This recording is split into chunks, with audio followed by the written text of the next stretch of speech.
Captain Marcus Holt pressed his back against the shattered concrete and counted his people again. 12 Rangers. 3 days trapped. The number never changed no matter how many times he ran it through his head. The collapsed building had become their tomb. What remained of the second floor created a jagged ceiling above them, rebar fingers reaching down through dust that never seemed to settle. Holt could see daylight through 7 different gaps in the structure, and each one represented a firing lane that would kill anyone who crossed it. Sergeant First Class Torres lay against the far wall, his leg wrapped in blood-soaked bandages that Specialist Reyes had changed twice since dawn. The wound had stopped bleeding, but infection was setting in.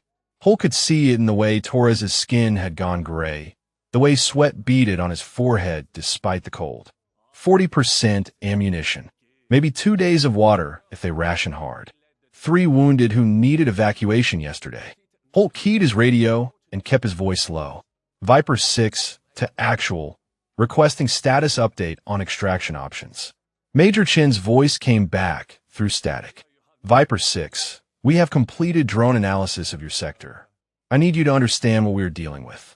Holt listened as Chun laid out the intelligence.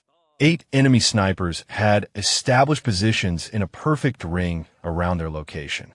Elevated buildings, reinforced structures, overlapping fields of fire. Every extraction route ran through at least 2 kill zones. The enemy had taken their time setting this trap, and they had set it well. 8 shooters, Holt said.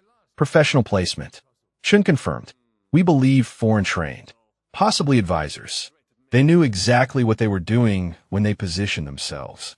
There is no gap in their coverage. The radio crackled with distant rotor wash. Holt moved to a crack in the wall and pressed his eye to the narrow opening. A Black Hawk was coming in low from the east, door gunner scanning for targets. He had seen this before, twice in the past 2 days. The helicopter banked hard, beginning its approach to the open ground 300 meters north of their position. Holt watched the door gunner open fire on a rooftop, suppressing what he thought was the threat. The first round punched through the Black Hawk's tail, rotor, housing from a completely different direction. The second came from somewhere else entirely. The pilot fought for control as the aircraft shuddered and pulled away, trailing smoke as it retreated over the ridge. Third attempt. Third failure. Holt turned away from the gap. His Rangers watched him with eyes that held questions he could not answer. Rodriguez and Mills had positioned themselves near the wounded, rifles ready for a ground assault that might come at any moment. Chin was rationing the remaining water into careful portions that would keep them alive long enough to die of something else. Reyes appeared at Holt's shoulder. Captain, I need to talk to you about Torres. Holt followed the medic to where Torres lay. The sergeant's eyes were closed, but his breathing was rapid and shallow.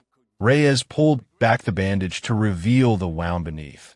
Angry red spreading outward from the entry point, dark lines tracing up toward the hip. Sepsis, Reyes said. The round fragmented inside. I got most of the pieces out, but not all. He needs surgery. Holt process this. Timeline, 36 hours. Maybe 40 if he is lucky. After that, the infection reaches his organs, and there is nothing anyone can do. Torres opened his eyes. His voice came out cracked and dry. Captain, do not let them risk another helicopter for me. Holt gripped the sergeant's shoulder. Nobody is writing anybody off. We're getting out of here. He moved back to the radio position and keyed the handset. Actual, this is Viper 6. I have a critical casualty with a 36-hour window. What are our options? Chin's pause told him everything he needed to know before she spoke. Viper 6, we are working on alternatives. Colonel Mercer is evaluating a ground assault, but timeline is 72 hours minimum for force assembly. Torres does not have 72 hours. I understand. We are exploring every option available. Holt wanted to ask what that meant. He wanted to demand specifics, timelines, names of people who were going to get his Rangers out of this concrete coffin. But he had been in the Army long enough to recognize the sound of someone who had no good answers. Chin spoke again. Hold your position. Conserve ammunition and water. We will contact you when we have something concrete. The radio went silent. Holt looked around at his 12 Rangers, at the wounded men against the wall, at the dust falling through broken beams. Somewhere out there, 8 enemy snipers waited with infinite patience. 36 hours. That was how long Torres had. That was how long all of them had before the enemy realized they could simply wait for thirst and infection to do what bullets had not. Holt settled against the wall and began the count again. 12 Rangers. 3 wounded. 8 snipers. 0 options. The math never worked out in their favor. Major Sarah Chun stood before the tactical display and watched the faces of the men who would decide whether 12 Rangers lived or died. The operations center hummed with equipment and tension, screens casting blue light across uniforms and coffee cups gone cold. She pulled up the drone imagery. 8 positions marked in red formed a nearly perfect circle around the trapped unit's location. Each marker represented a trained sniper with overlapping fields of fire. These are not insurgents with rifles, Chin said. The placement is too precise. They have created interlocking kill zones that cover every possible extraction route. We believe they're foreign-trained, possibly advisory personnel embedded with local forces. Lieutenant Colonel Frank Mercer leaned back in his chair. His silver oak leaves caught the light as he shook his head. So what are you recommending, Major? A drone strike on 8 separate hardened positions in an urban environment. Chun kept her voice level. I am presenting the intelligence picture, sir. Options are your determination. Mercer waved his hand at the screen. A strike package would require 8 separate munitions with danger close protocols. The collateral damage assessment alone would take 48 hours. And the Rangers are within fragmentation radius of at least 3 of those positions. Command Sergeant Major Patterson spoke from the corner. What about a ground assault? Mercer nodded as if this confirmed his thinking. That is the viable option. But we need to assemble sufficient force to overwhelm all 8 positions simultaneously. 72 hours minimum for force assembly and staging. The trapped unit has a critical casualty, Chin said. 36-hour window before he is unrecoverable. Mercer's expression did not change. Then we push the timeline as hard as we can. But I'm not sending more people into a kill box without overwhelming force. The door to the operations center opened. Staff Sergeant Elena Vega stepped inside, and the room's attention shifted to her. She wore the patch of a support operations unit on her shoulder, and she carried a tablet displaying the same drone imagery that filled the main screen. Before you know it, wherever you're watching from right now, you've already made assumptions about the woman who just walked into that room. Maybe based on her unit patch, maybe based on her rank, maybe based on something else entirely. That is how it works. People get positioned in categories, and everyone assumes they know what that position means. Vega crossed to the display without waiting for acknowledgement. I have been analyzing the drone footage for the past 6 hours. I can eliminate all 8 targets within the 36-hour window. Mercer's laugh was sharp and dismissive. Excuse me, Staff Sergeant. Who authorized you to be in this briefing? I authorized myself, sir. Those are my people out there. Mercer stood. His height advantage over Vega was considerable, and he used it. Your people.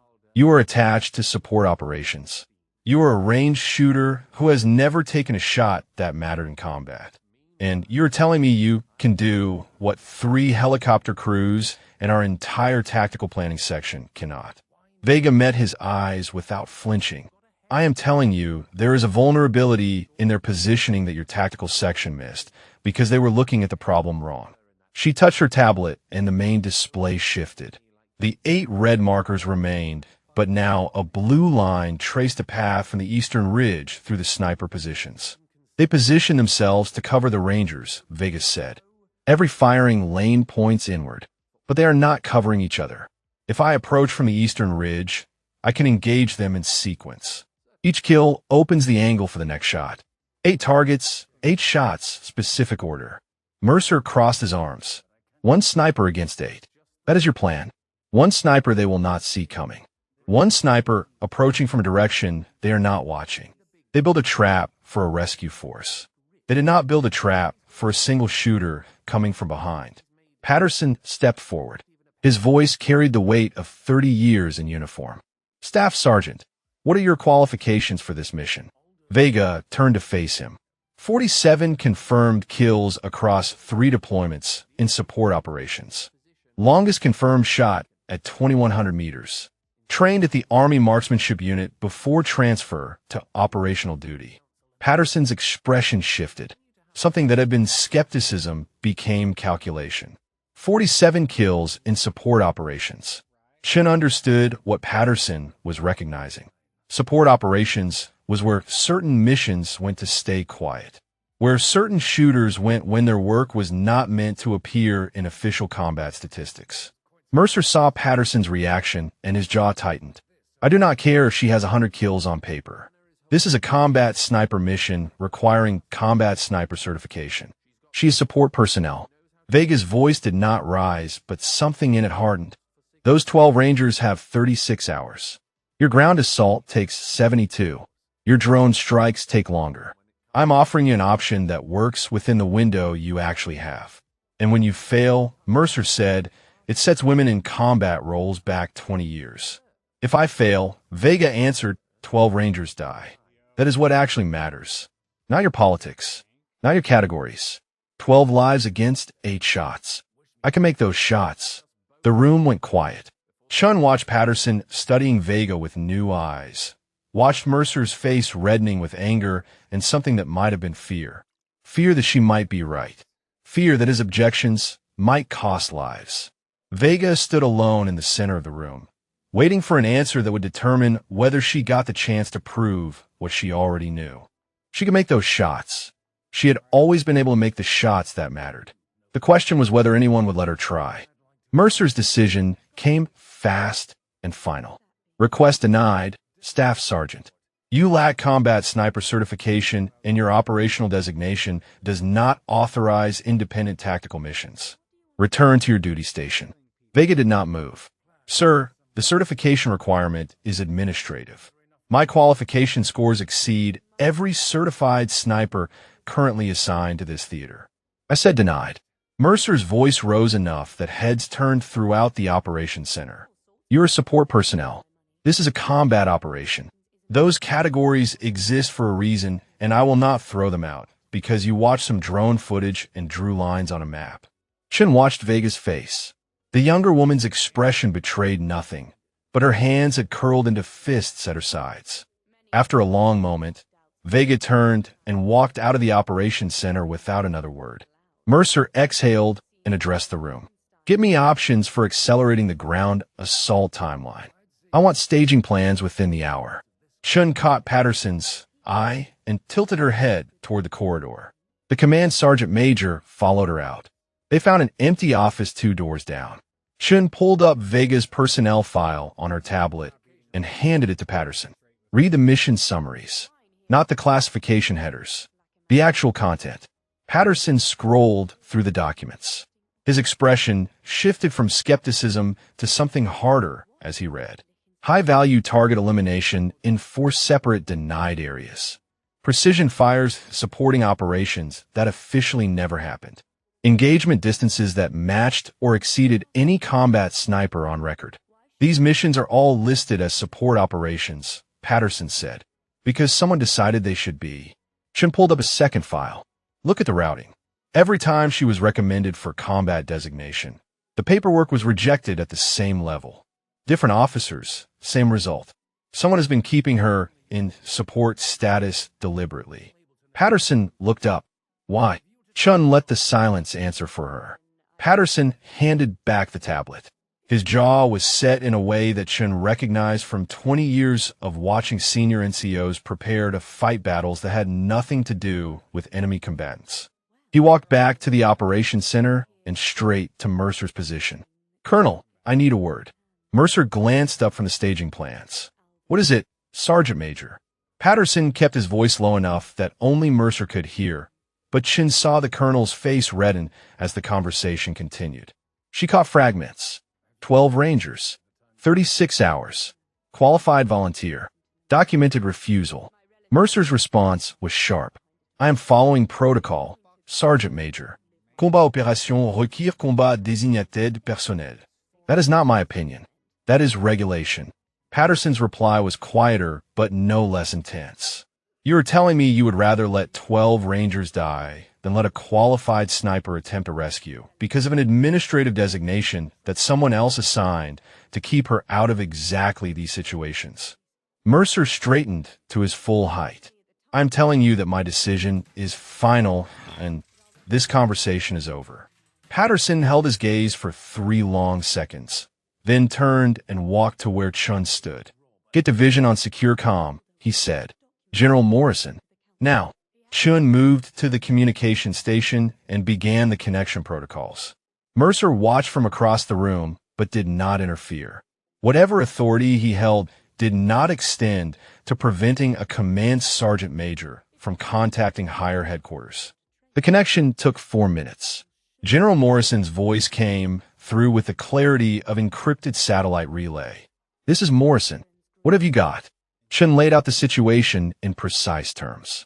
12 Rangers trapped with overlapping sniper coverage. Critical casualty with 36-hour window. Ground assault timeline of 72 hours minimum. Volunteer sniper with verified qualifications offering solo elimination mission. Request denied by Tactical Operations Commander citing administrative designation. Morrison's pause lasted 5 seconds. Who is the volunteer? Staff Sergeant Elena Vega, sir. Currently assigned support operations. 47 confirmed kills. Longest shot 2,100 meters. Another pause. And Mercer denied her based on her support designation. Yes, sir. His objection and reasoning are logged in the operations record. Morrison's voice carried the weight of a general officer who had seen too many good soldiers lost to bad decisions. Vega is authorized for immediate deployment. My authority. Log my override of Colonel Mercer's objection. I want the full record preserved. Understood, sir. The connection ended.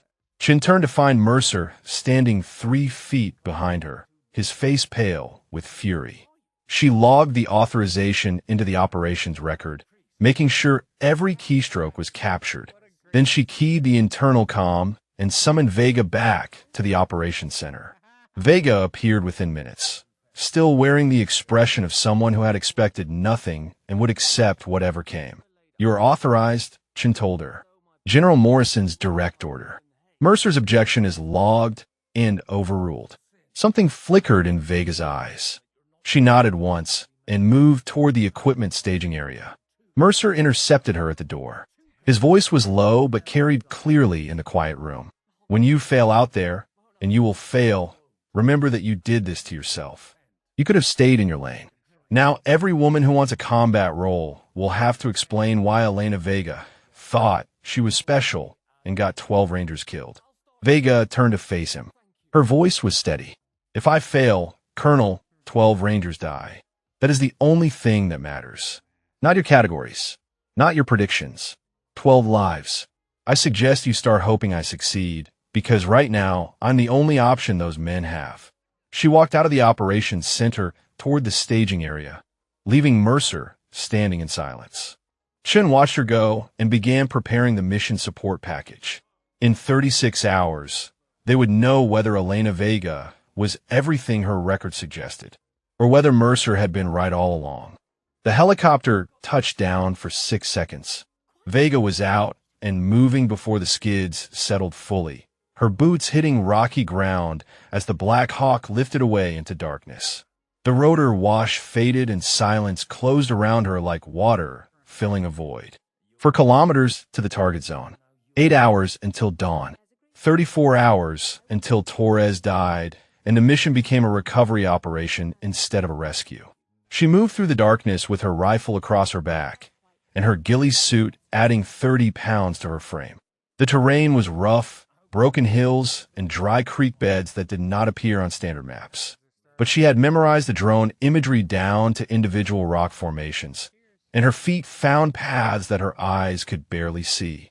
The eastern ridge rose ahead of her, a black mass against a sky full of stars. Her first Overwatch position waited at the top, a natural depression between 2 boulders that would give her line of sight to 3 of the 8 sniper positions. From there, she could begin the sequence that existed only in her mind, 8 shots in precise order, each kill opening the angle for the next. She had covered 2 kilometers when she heard voices. Vega dropped to the ground and pressed herself into the shadow of a boulder. 30 meters ahead, flashlight beams cut through the darkness. An enemy patrol from men moving along the ridge trail that led directly to her planned position. She controlled her breathing and calculated. The patrol was between her and the optimal approach. She could wait for them to pass, but their route suggested they were heading to a checkpoint that would put them in position to spot her movement at dawn. She could engage, but 4 shots would alert every sniper in the valley and end the mission before it began. Third option: reroute east, circle wide, approach the ridge from a secondary position that added 90 minutes to her timeline. Vega began moving before the calculation finished. 90 minutes was costly, but survivable. Discovery was fatal. She ghosted through the rocks, giving the patrol a wide berth. Her movements timed to coincide with their conversation and footsteps. They never knew she was there. They never knew that the woman who would kill 8 of their comrades passed within 50 meters of their position and vanished into the night like smoke. The alternate route was harder. Steeper grades, looser rock, fewer landmarks to navigate by. Twice she had to backtrack when the terrain became impassable. The 90-minute delay stretched toward 2 hours. Dawn began to gray the eastern horizon as she reached her position. The depression between the boulders was smaller than the drone footage had suggested, barely large enough for her body and her rifle. She wedged herself into the space and began the slow process of becoming invisible. Ghillie suit adjusted to break her outline. Rifle positioned with minimal exposure. Scope covers removed and lens angled to prevent reflection. Every movement deliberate. Every adjustment calculated to leave no trace that human eyes could detect. 28 hours remaining. Torres was dying in a collapsed building while she lay motionless on a cold ridge, waiting for enough light to identify her first target. The sun cleared the horizon, and the valley below came into focus through her scope. Buildings and streets, and the skeletal remains of a city that had seen too much war. Somewhere down there, 12 Rangers were counting hours they did not have. Vega began her scan. Position 1 should be visible from here, an elevated rooftop 1,400 meters to the southwest. She swept her scope across the building, searching for the telltale signs of a prepared sniper position. Nothing. The rooftop appeared empty. Either her intelligence was wrong, or the shooter was better than she had anticipated. She expanded her search pattern, checking windows and shadows and every surface that could conceal a prone figure. Minutes passed. The sun climbed higher. Her window continued to shrink. Movement, not on a rooftop, but 1 floor below, in a window that should have been outside the optimal firing position. A spotter, adjusting his observation equipment, his silhouette visible for 3 seconds before he pulled back into shadow. Vega traced the angle from the spotter's position to the rooftop. There, a slight discoloration in the concrete where someone had constructed a hide site, the kind of patient preparation that took days to complete. The shooter was inside the structure itself, firing through a concealed port that was invisible from her current angle. She marked the position in her mind and keyed her radio. Whisper 6 to actual. Eyes on Tango 1. Concealed position, 1,400 meters. Ready to engage on authorization. Chen's voice came back. Whisper 6, you are authorized to engage at your discretion. Good hunting. A second voice cut into the channel before Chen finished speaking. Lieutenant Colonel Mercer, his tone flat and clinical. Logging mission clock at 28 hours. All communications will be recorded for after-action review. He did not wish her luck. He did not offer support or encouragement. He was watching and waiting and recording, building the case he would present when she failed. Vega turned off the part of her mind that cared about Mercer and his recordings and his predictions. The only thing that mattered now was the target 1,400 meters away and the 11 lives that depended on her making a shot that nobody believed she could make. She settled her breathing and began to wait for the moment when Tango 1 would give her the angle she needed. 8 shots, 8 kills. The count started now. 3 hours of stillness. 3 hours of watching a concealed position through her scope while the sun climbed and the shadows shortened and the wind shifted through patterns she tracked with each breath. Vega had learned patience in places that did not exist on official maps. She had learned that the shot was not the hard part. The hard part was everything that came before. The waiting, the calculating, the absolute control of every muscle and every thought until the moment arrived and the trigger broke and the round crossed the distance between hunter and target. The wind steadied. The light reached optimal angle. And 1,400 meters away, the shooter in position 1 shifted his rifle to track movement in the Rangers building. His head came into view for less than 2 seconds. It was enough. Vega exhaled half a breath and squeezed. The rifle kicked against her shoulder and the round began its journey, dropping through the arc she had calculated across hours of observation. 1.4 seconds of flight time. 1.4 seconds where nothing existed except physics and trajectory and the absolute certainty that she had done everything right. The target dropped. No movement. No sound except the distant echo rolling across the valley. She was already moving. 200 meters east, a secondary position she had identified during her approach. The echo would give the enemy a general direction, but not a precise location. By the time anyone triangulated the sound, she would be somewhere else entirely. The enemy response came through her earpiece as Chun relayed intercepted radio traffic. Confusion, shouting, questions about what had happened and where the shot originated. But no coordinated response. No counter-sniper protocols. They were watching the Rangers, not each other, and they had no framework for an attack from behind. Vegas settled into her new position and began scanning for Target 2. For kilometers away, Captain Marcus Holt pressed his eye to a gap in the concrete and tried to understand what he had just witnessed. The distant crack had reached him a full second after he saw the enemy position on the rooftop go still. One moment there was movement, the subtle shifting of a concealed shooter. The next moment there was nothing. His radio crackled with a voice he did not recognize. Tango 1 down. Holt keyed his handset. Viper 6 to Whisper 6.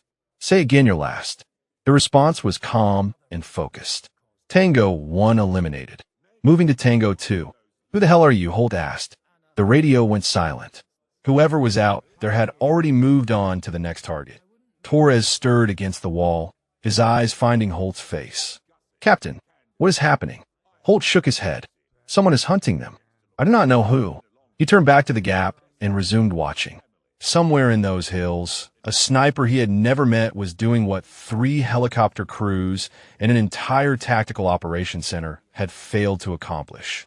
All he could do was wait and hope they finished the job. Vega identified Target 2 through her scope. Mosque Minaret, 1,650 meters to the northwest. A more difficult shot than the first, complicated by the narrow window the shooter had chosen as his firing port. She could see his rifle barrel extending through the gap, but his body was concealed behind centuries of stone construction. She calculated angles and holdover and the slight crosswind that had developed since her first shot. The window gap was perhaps 18 inches wide. She needed to place her round through that gap at a distance where her margin of error was measured in fractions of an inch. The shooter shifted position. His shoulder came into view for a moment as he adjusted his stance. Vega marked the rhythm of his movement, the pattern of his adjustments, the predictable humanity of a body that could not remain perfectly still for hours at a time. She waited through 2 more cycles. On the third, she fired. The round crossed 1,650 meters in just under 2 seconds. It passed through the 18-inch window gap and found the shoulder she had seen moving.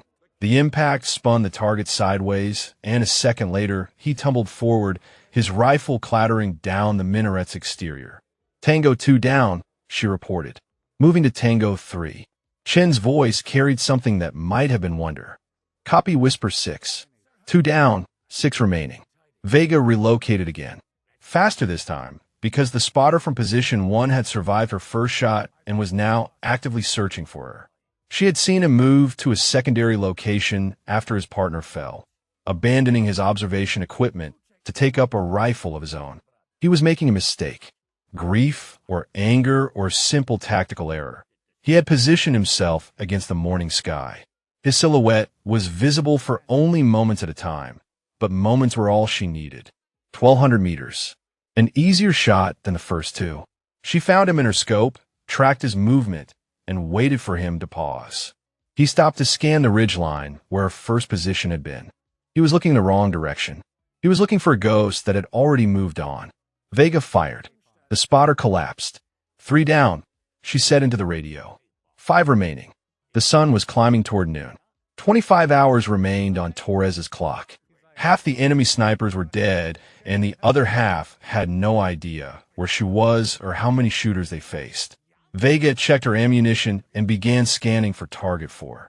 The math was starting to work in their favor. She intended to keep it that way. Major Chen watched the intelligence feed scroll across her screen as enemy radio traffic spiked across multiple frequencies. The calm of the morning had shattered.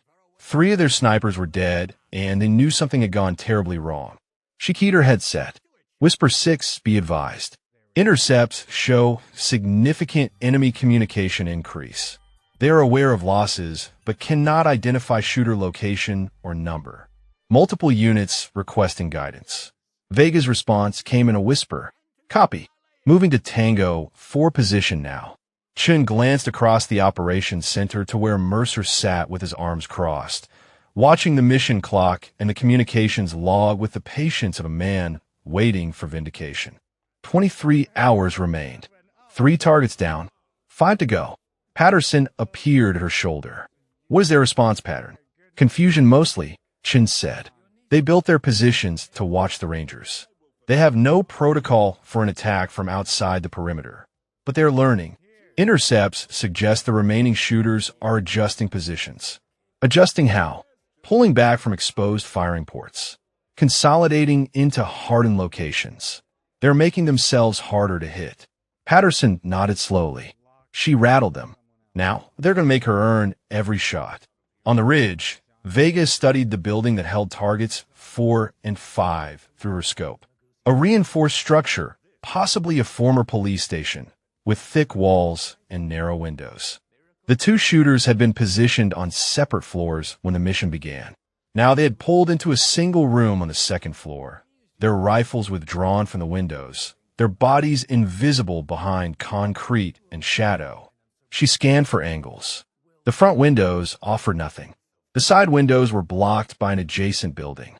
The rear of the structure faced a courtyard that would require her to descend from the ridge and approach through open ground. One option remained. A narrow alley ran between the target building and its neighbor to the east. If she repositioned 400 meters along the ridge, she might find an angle through that gap. A side window the enemy had not considered because the approach seemed impossible. She began to move. The new position took 20 minutes to reach. 20 minutes of careful movement across exposed terrain, every step calculated to avoid detection. When she settled into the rocky outcrop that gave her the angle she needed, her muscles burned with the effort of controlled motion. Through her scope, the alley resolved into focus. 12 feet wide, shadowed by the buildings on either side. And there, visible through a window that faced a narrow gap, the outline of a man holding a rifle. Sniper 4. 1,500 meters. The shot would thread through an opening barely wider than her scope's field of view. Vega calculated windage and drop. The breeze had shifted since her last shot, coming now from the southeast at perhaps 5 miles per hour. She adjusted her aim point and let her breathing slow to the rhythm that preceded every kill. The target shifted. His partner moved somewhere behind him, a shadow crossing the deeper shadows of the room.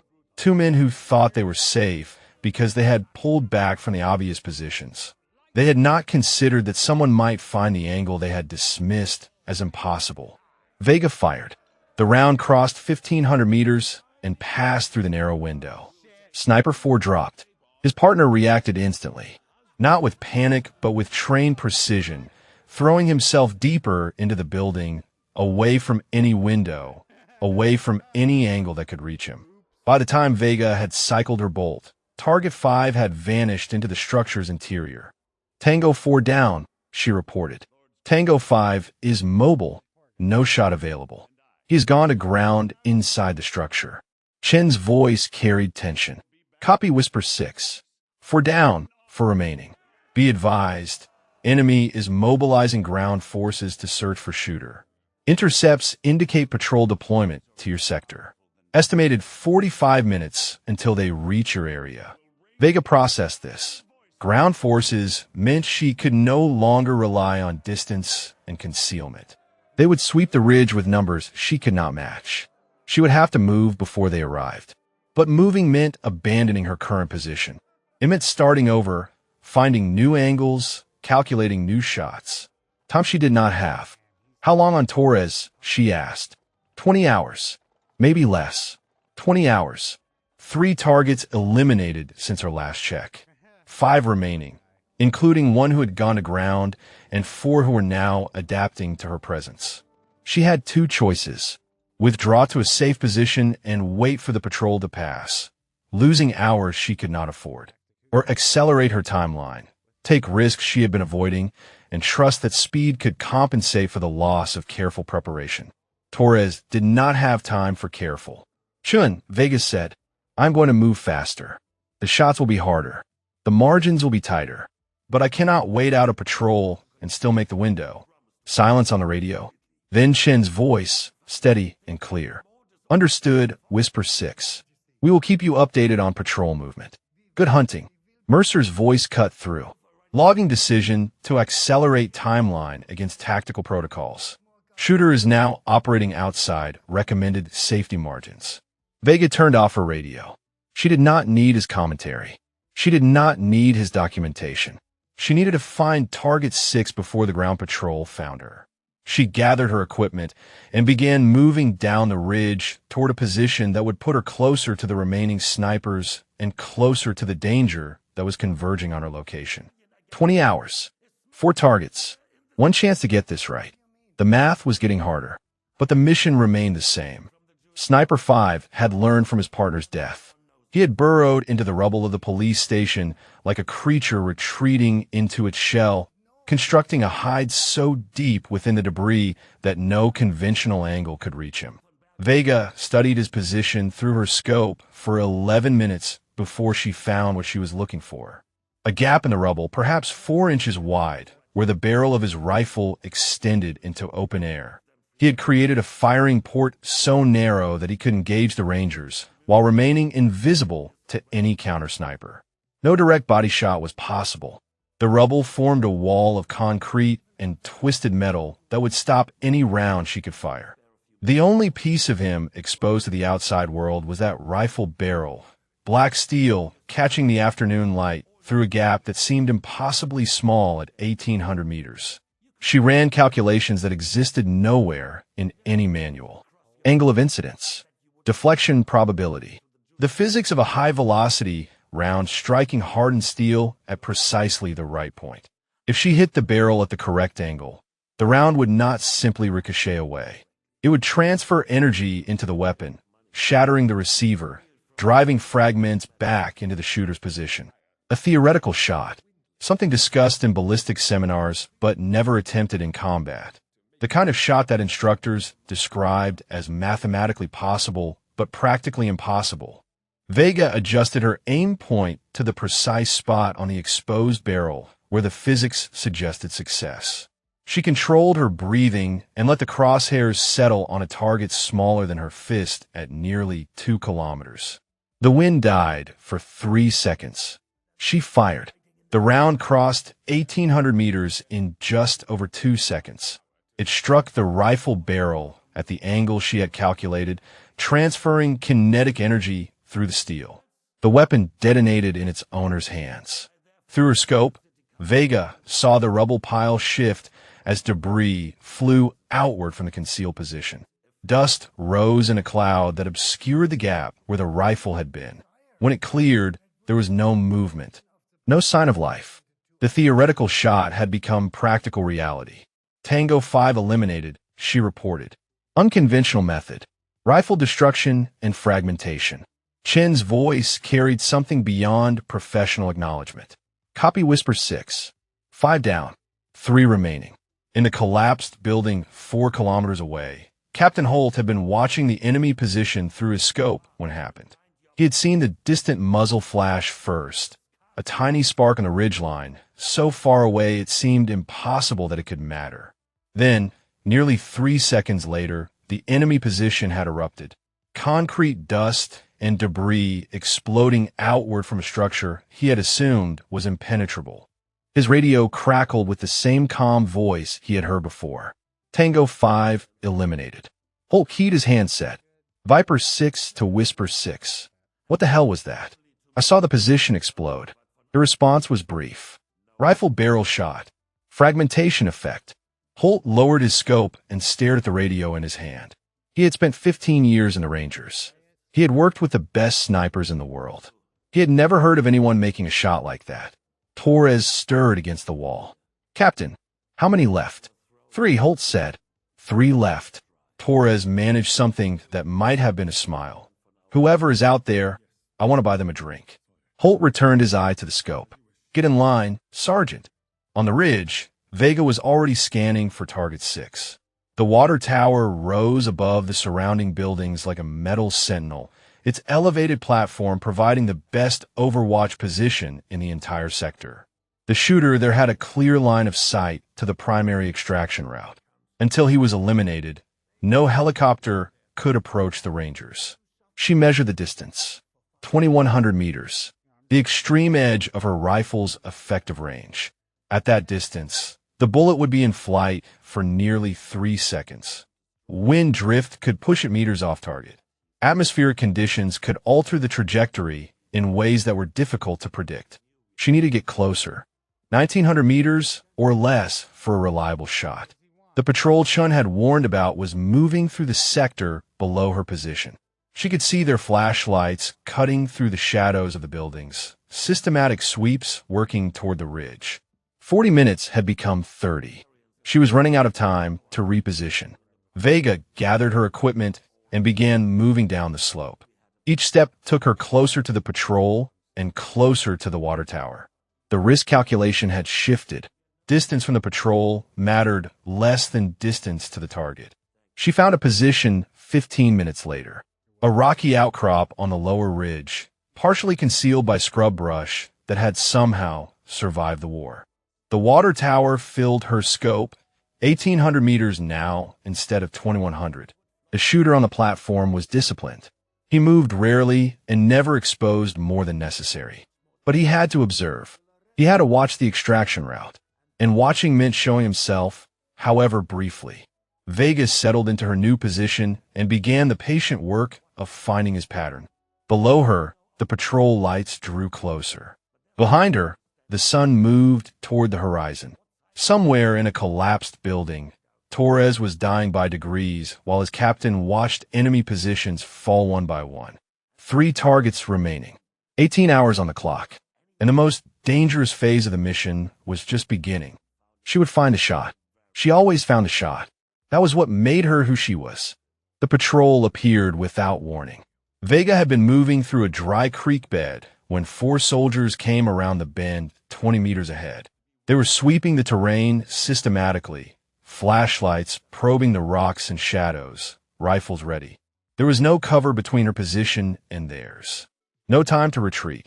No option except the one she had trained for but hoped to avoid. She calculated the geometry in a fraction of a second. 4 targets, 12 meters to the nearest. Her rifle was wrong for this distance. Her sidearm was already clearing the holster before conscious thought caught up with instinct. The first soldier saw movement and began to raise his weapon. Vega fired twice, center mass, and he dropped before his rifle reached horizontal. The second was turning toward the sound when her third round took him in the chest. The fourth round found the third soldier as he fumbled with his safety. 3 men down in less than 4 seconds. The fourth was faster than his companions. His rifle was up and swinging toward her when her fifth shot punched through his throat. He collapsed against the creek bank, his weapon discharging once into the dirt. Silence returned to the creek bed, for bodies lay in the dust. Vega's pistol was empty, slide locked back, the smell of gunpowder sharp in the evening air. She reloaded and listened. The single rifle shot from the dying soldier had echoed across the valley. If anyone was close enough to hear, they would come to investigate. Her position was compromised.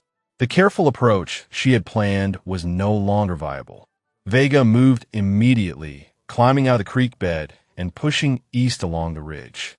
She abandoned the optimal route to the water tower and took the fastest path that offered any concealment.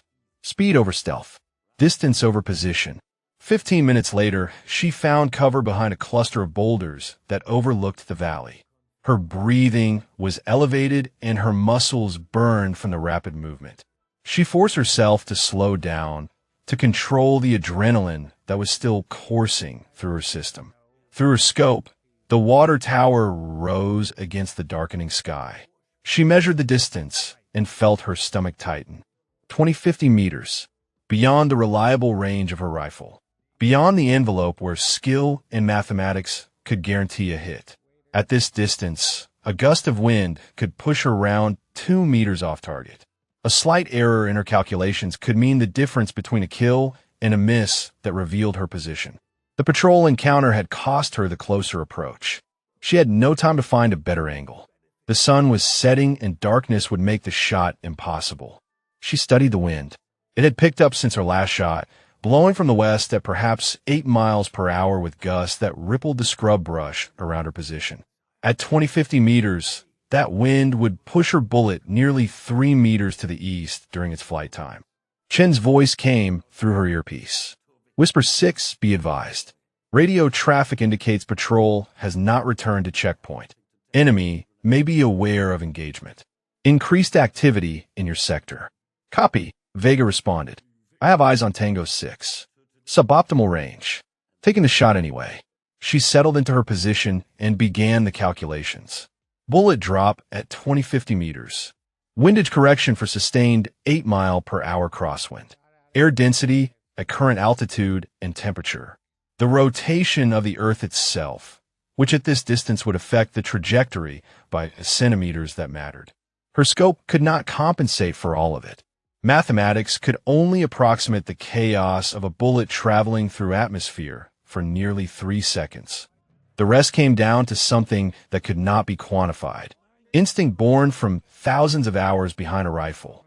Judgment refined through 47 kills that had taught her things no manual could capture. The shooter on the water tower moved. He was checking the extraction route, scanning for helicopter activity that had not come since the last failed attempt. His upper body appeared above the platform railing, silhouetted against the fading light. Vega adjusted her aim point. High and left. Compensation for drop and drift. A spot in empty air where the bullet would arrive at the same moment as its target. She fired. The round left her barrel at 2,800 feet per second. It climbed through the first 100 meters, then began its long descent toward the water tower.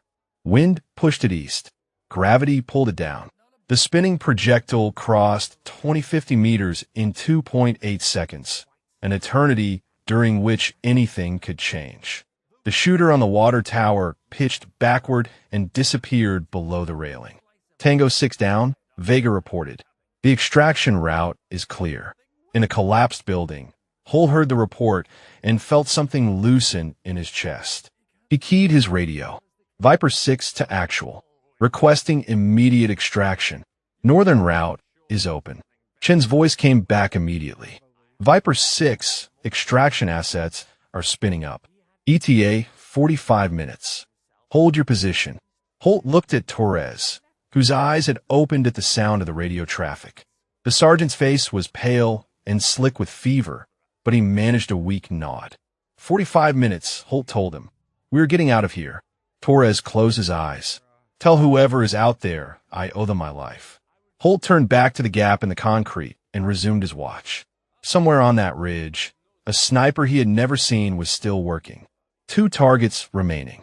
2 obstacles between his rangers and home. He did not know who she was. He did not know how she was doing the impossible. But he knew that 12 lives depended on her finishing what she had started. The sun set over the valley. The mission continued in darkness. The last 2 snipers had survived by being better than their dead comrades. Vega studied their positions through her scope as the last light faded from the sky. They had abandoned their original locations and repositioned to sites that covered each other, mutually supporting fields of fire. If she engaged one, the other would have her location. If she moved against either, she would expose herself to the other. They had learned from 6 deaths. They would not make the same mistakes. In the Tactical Operations Center, Major Chen watched the mission clock tick past the 16-hour mark. Torres was running out of time. The extraction helicopters were holding a staging area 20 kilometers away, waiting for confirmation that the final 2 snipers had been eliminated. Mercer's voice cut through the tension. "This has gone far enough." Chen turned to face him. "Sir." Mercer stood at the center of the room, his posture rigid with authority. "She has been operating for nearly 20 hours. She engaged a ground patrol and compromised her position. She's exhausted, exposed, and facing 2 shooters who have adapted to her tactics. I am recommending we abort and extract her before she becomes another casualty." Patterson spoke from across the room. "The mission is not complete, Colonel. The mission is a statistical impossibility at this point." Mercer moved to the communications station. "She got lucky 6 times. Luck does not hold forever. I am contacting General Morrison to recommend immediate abort." Chen watched him key the secure channel and request a connection. Morrison's voice came through within minutes, and Mercer laid out his case with the precision of a man who had been building his argument for hours. Fatigue factors, compromised position, adapted enemy tactics, unacceptable risk profile. Morrison listened without interruption. When Mercer finished, the general's response was brief. "Dunid, Colonel. Staff Sergeant Vega has authorization to continue at her discretion. Your recommendation is logged for the record." The channel closed. Mercer stood motionless for a long moment, then returned to his observation post without another word. His objection was documented. His position was clear. When this ended badly, no one would be able to say he had not tried to prevent it. Chen keyed her radio. "Whisper 6, be advised. Colonel Mercier requested mission à bord." General Morrison denied. "You are authorized to continue. What is your status?" Vega's whisper came back through static.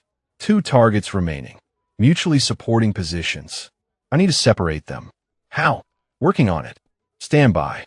On the ridge, Vega lowered her radio and studied the terrain between her position and target 7. 300 meters of open ground, scattered rocks that offered minimal cover. A slope that would silhouette her against the night sky if she moved carelessly. Clouds were building to the west. Heavy formations that blocked the moonlight in rolling waves as they crossed the valley. She timed the intervals. 90 seconds of shadow, followed by 60 seconds of pale illumination. A rhythm she could use. She waited for the next cloud shadow to reach her position, then moved. The open ground passed beneath her in controlled bursts of movement. Run during darkness. Freeze during light. Each cycle brought her closer to the position she needed, a shallow depression that would give her angle on target 7, while keeping her concealed from target 8. The final cloud shadow carried her into the depression. She pressed herself against the cold earth and forced her breathing to slow. No movement from either enemy position. They had not seen her. Through her scope, Target 7's location resolved into focus. A partially collapsed apartment building, upper floors destroyed by artillery, lower floors converted into a fortified position. She could see sandbags in the windows. She could see firing ports cut through the walls. But she could not see the shooter. She scanned the structure methodically. First window, empty. Second window, empty. Third window showed movement that resolved into a rifle barrel and part of a ghillie suit. She marked the position and kept scanning. Fourth window, another rifle barrel. Fifth window, a shape that might have been a shoulder. She counted 4 separate positions that showed signs of sniper presence. Dummy positions. Target 7 had created multiple false hides to draw fire, to force her to reveal herself by engaging the wrong target. Only one was real. The others were decoys designed to survive a round and give away her location. Vega watched and waited. The real shooter would have to move eventually. He would have to adjust his position, or check his field of fire, or simply shift his weight against the cold. The dummies would remain static. Patience would reveal the truth.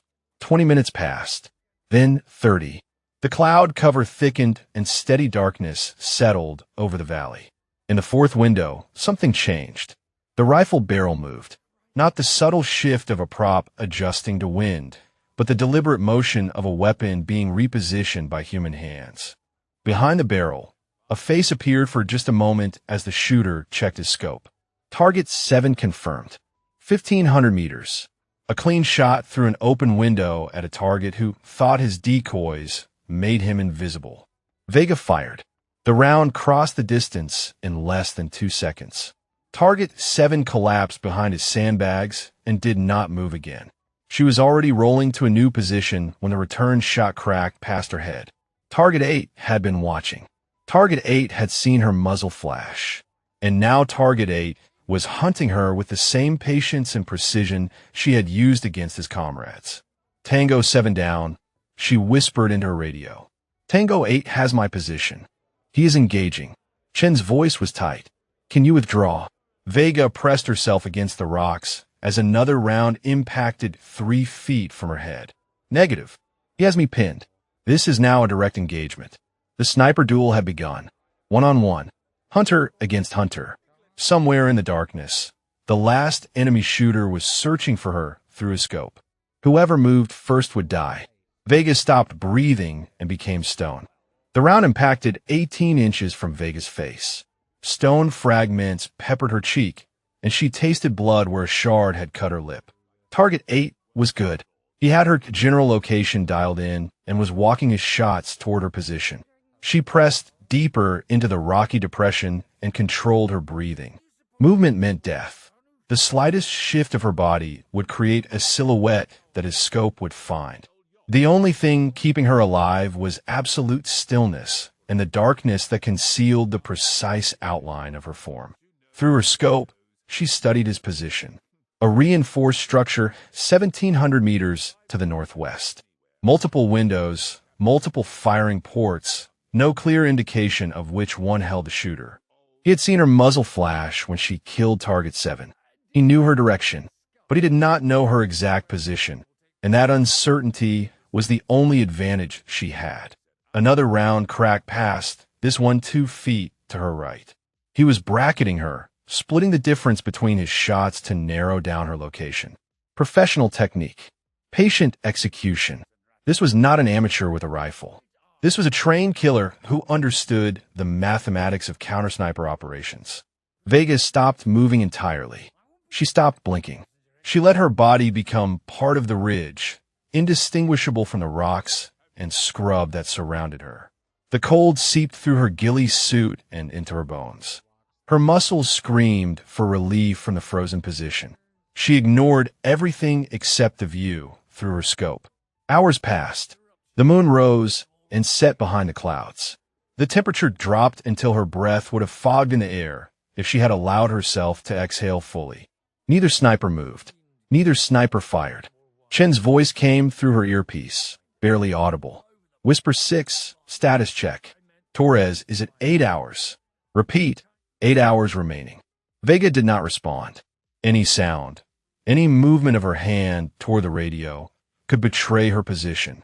She let the information settle into her mind and continued her watch. 8 hours. The sun would rise in 4. If she had not resolved this by dawn, the light would reveal her position and Target 8 would have the advantage. She needed to end this before the darkness faded. She studied his building through her scope, searching for any sign of human presence. The windows were black voids. The firing ports showed nothing. He was as disciplined as she was, as patient, as willing to let time pass in frozen stillness while he waited for his opportunity. But bodies were not made for permanent stillness. Muscles cramped. Positions shifted. Even the most disciplined shooter had to move eventually. Vega began counting. She marked the time in her head, tracking the minutes that passed without any sign of movement from the target building. 10 minutes. 15. 20. At 22 minutes, she saw it. A shadow in the third window, shifted by perhaps 3 inches. a shoulder adjusting against the cold, a body seeking relief from the strain of immobility. She marked the position and continued counting. 20 minutes later, the shadow shifted again. Same window, same subtle movement, a pattern born from physical necessity. Target 8 had to tell. Every 20 minutes, his discipline cracked just enough to create a 3-inch window of vulnerability. 3 inches at 1,700 meters. A target the width of her fist at a distance where the margin for error was measured in fractions. Vega waited. The next cycle would be her opportunity. She calculated the shot parameters, adjusting for the slight wind that had developed since her last engagement. Holdover for distance. Windage for the cross breeze. Compensation for the cold that had stiffened her muscles and slowed her reflexes. 18 minutes. 19. 20. The shadow in the third window shifted. 3 inches of movement. 3 inches of exposed shoulder. Vega fired. The round crossed 1,700 meters in just over 2 seconds. It found the 3-inch target and punched through fabric and flesh and bone. Target 8 jerked backward and disappeared from the window. No return fire came. No movement in the building. The last sniper had fallen. Vega keyed her radio with fingers that trembled from cold and adrenaline. Tango 8 eliminated. All targets down. Extraction route is clear. 4 kilometers away, Captain Marcus Holt heard the transmission and felt something break loose in his chest. He keyed his own radio with a voice that cracked despite his efforts to control it. Viper 6 to actual. Confirm all hostiles eliminated. Request immediate extraction. We have critical casualties. Chen's response came immediately. Viper 6 extraction assets are inbound. ETA 15 minutes. Prepare for dust off. Holt lowered the radio and turned to face his rangers. 12 faces looked back at him, gaunt and exhausted and alive. Torres opened his eyes at the sound of approaching rotors. Captain, the sergeant whispered. Did we make it? Holt gripped his shoulder. We made it. All of us. Extraction is 15 minutes out. Torres closed his eyes. His lips moved in what might have been a prayer or a thank you to whoever had spent the night killing the men who wanted them dead. On the ridge, Vega lay in her position and listened to the helicopters approaching. Her body ached from hours of frozen stillness. Her hands shook as the adrenaline drained away. Blood from a cut on her lip had dried against her chin. 8 shots, 8 kills, 12 lives saved. She gathered her equipment and began the long walk to the extraction point. The mission was complete. The Rangers would live. And somewhere in a tactical operations center, Lieutenant Colonel Mercer was watching his predictions collapse into dust. The sun broke over the horizon as she reached the rally point. A new day. A day that 12 Rangers would see because she had refused to accept that the impossible was impossible. That was enough. That was everything. The Blackhawks came in low and fast, door gunners scanning for threats that no longer existed. Captain Holt stood in the gap of the collapsed building and watched them approach. The sound of their rotors the most beautiful thing he had heard in 3 days. He turned to his Rangers. Priority evacuation. Torres, Kimball, and Reyes on the first bird. Walking wounded on the second. Everyone else fills in where there is room. Move. His team responded with the discipline that had kept them alive through 72 hours of siege. They carried their wounded toward the open ground where the helicopters were settling. Their movements quick but controlled. No one panicked. No one hesitated. They had waited too long for this moment to waste it with disorder. Torres was strapped to a stretcher, his face gray and slick with fever. The medic had done everything possible to keep the infection from spreading, but the sergeant needed surgery that could only happen in a hospital far from this valley. Every minute mattered now. The first helicopter touched down, and the crew chief jumped out to help load casualties. Holt grabbed his arm as Torres was carried past. Who was the sniper? The one who cleared the route. The crew chief glanced at him. Staff Sergeant Vega. Support operations. Holt stared at him. Support. The crew chief shrugged as he guided Torres' stretcher into the helicopter. That is what her patch says. I just fly the birds, Captain. You want details? Ask command. The first helicopter lifted away with Torres and the other critical casualties. Holt watched it bank toward the field hospital and felt the weight of command settle back onto his shoulders. His people were getting out. That was what mattered. The questions about who had saved them could wait. The second helicopter loaded the walking wounded. Rodriguez limped aboard with his arm around Mills, both men too exhausted to speak. Chin helped Reyes secure the last of the equipment. One by one, the Rangers who had survived the impossible filed into the aircraft that would carry them home. Holt was the last aboard. He took a seat near the door gunner and watched the collapsed building shrink beneath them as the helicopter climbed. 3 days in that concrete tomb. 3 days of watching his people suffer while enemy snipers kept them pinned like insects on a board. And then someone had killed all 8 of those snipers. Alone, in a single night. Torres stirred on his stretcher as the helicopter reached cruising altitude. The morphine was wearing off and awareness was returning to his eyes. He found Holt's face and managed a weak gesture for him to come closer. Holt leaned in. "How are you feeling, Sergeant?" Like death warmed over. Torres coughed and winced. "What happened out there, Captain? I heard the radio traffic, but I could not follow it."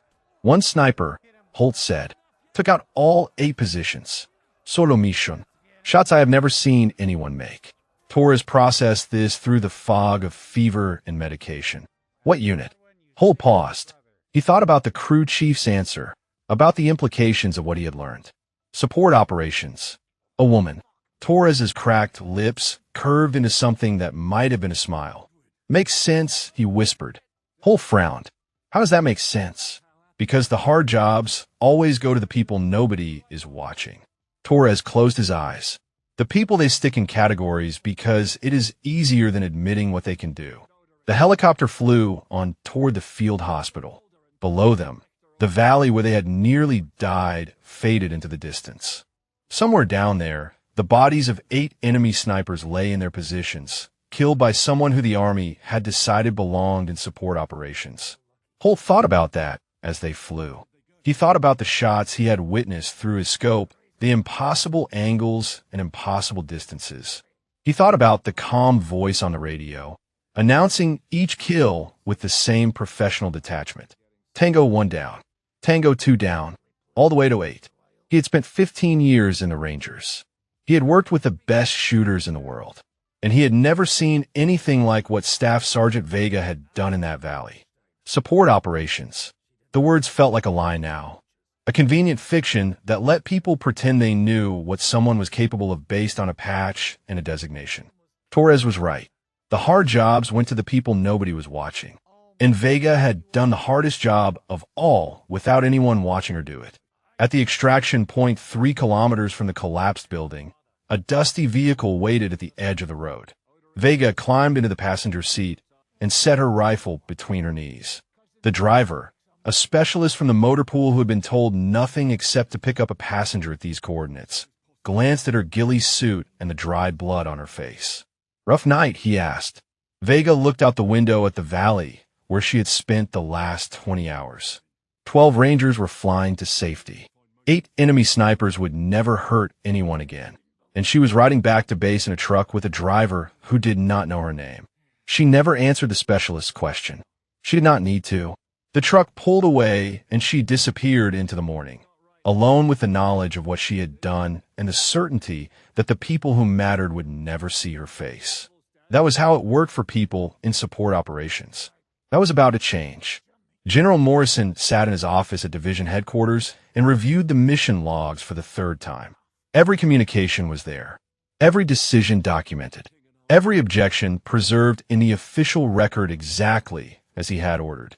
He closed the file and looked up at the 2 officers standing before him. Colonel Mercer stood at rigid attention, his face carefully blank. Major Chun waited beside him, her expression neutral, but her eyes sharp. "Colonel," Morrison said, "you formally objected to Staff Sergeant Vega's deployment. You attempted to abort the mission while it was in progress. You stated on record that her failure would set women in combat roles back 20 years. Is that accurate?" Mercer's jaw tightened. "I made tactical recommendations based on my assessment of the situation, sir." "Your assessment." Morrison opened the file again. 8 confirmed kills in under 12 hours. Longest shot at 20-50 meters.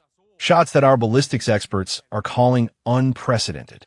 A rifle barrel deflection kill that has never been documented in combat before. 12 Rangers extracted alive because of her actions. That was the situation you assessed as a failure waiting to happen. Mercer said nothing. There was nothing to say. Morrison closed the file. Your objection is logged. Your attempt to abort is logged. Your comments about women in combat are logged. All of it will be reviewed by a formal board. You are relieved of tactical operations command effective immediately. Dismissed. Mercer saluted and walked out of the office. His career was not over yet, but everyone in the room knew how the review would end. Forced retirement. A quiet exit that would keep the ugliest details out of the official record while ensuring he never commanded anything again. Chun remained at attention. Morrison gestured for her to stand at ease. Major, I want you to pull Staff Sergeant Vega's complete personnel file. Every assignment, every evaluation, every recommendation for combat designation that was denied. I want to know how a shooter with her record ended up classified as support operations. Chun nodded. Sir, I have already begun that review. Her file shows a pattern. Every time she was recommended for combat sniper designation, the paperwork was rejected at the same administrative level. Different officers over 3 years, but the same result. Someone was deliberately keeping her out of combat roles. Find out who. Morrison leaned back in his chair. And find out if there are others like her. Qualified shooters who got buried in support designations because someone decided they did not fit the profile. Yes, sir. The review took 2 weeks. Chun presented her findings to a board that included Morrison and 3 other general officers. Vega's record was laid out in full. 55 confirmed kills across 4 deployments. Engagement distances that matched or exceeded any combat sniper in the theater. Mission success rates that were statistically impossible to ignore. The board questioned why she had ever been classified as support. Chun's answer was simple. Qualified female snipers have been systematically routed away from combat designations by officers who did not believe women belonged in those roles. Vega was not an isolated case. She was part of a pattern that stretched across multiple commands and multiple years. Command Sergeant Major Patterson testified to what he had witnessed in the Tactical Operations Center. Mercer's dismissal of Vega's qualifications. His prediction that she would fail. His attempt to abort the mission while she was actively saving lives. Patterson's words were measured, but his meaning was clear. This was not about tactics. This was about prejudice dressed up in protocol. The board's recommendations came down 2 days later. Mercer was offered early retirement with full benefits, an outcome that satisfied no one but avoided the spectacle of a court-martial. 3 other officers identified in Chun's review received formal reprimands. A new policy was issued requiring that sniper qualification be based solely on demonstrated skill, with administrative designations prohibited from affecting combat assignments. The ceremony for Vega was small. A conference room at division headquarters, a handful of officers, no press. Morrison pinned the silver star to her uniform while Chun read the citation aloud. 8 confirmed kills in a single operation. Engagement distances exceeding 2,000 meters. Unconventional techniques that expanded the documented capabilities of precision marksmanship. 12 lives saved through extraordinary skill and courage under fire. Vega stood at attention throughout the reading. Her face showed nothing. When Morrison shook her hand, she thanked him quietly and stepped back. The door opened and Captain Marcus Holt walked in. He had requested permission to attend, to personally thank the woman who had saved his team. Morrison had granted the request over Vega's objection. Holt crossed the room and stopped in front of her. He was taller than she was, broader, with the build of a ranger who had spent 15 years in combat units. She looked up at him without expression. Staff Sergeant, Holt said, I watched you work through my scope.